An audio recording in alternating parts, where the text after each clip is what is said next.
কি এ তো কি খাচ্ছ? ও তো পেপসি, আইসক্রিম, হাতে ওটা কোল্ড ড্রিঙ্কস।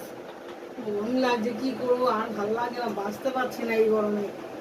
তাই দুবেলা করে বন্ধুরা আইসক্রিম খেয়ে বেঁচে আছে, আইসক্রিমের ওপরে থাকছি, শরীর মন সব ঠান্ডা করছি, আর পাচ্ছি না গরমে, কতবার স্নান করবো।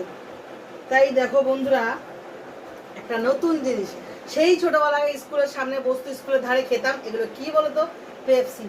তা আমি এগুলো দোকান থেকে এনে এনে ঘরে রেখে দিই, আমার যখন মন চায় তখন খুলে খুলে তিনটে চারটে একসাথে খাই। এটা হচ্ছে কাঠি আইসক্রিম, অরেঞ্জ।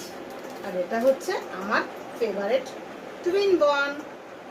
খেয়ে একটু মনটা ভরিয়ে নি, আর পাচ্ছে না বন্ধুরা, কি করব এত গরমে সহ্য করা যাতে একসাথে এতগুলো নিয়ে বসে, আস্তে আস্তে ধীরে ধীরে খাবো, মন ঠান্ডা হবে, শরীর ঠান্ডা হবে। তুই কি খাবি না পরে না, খাবি? আমি এখন এত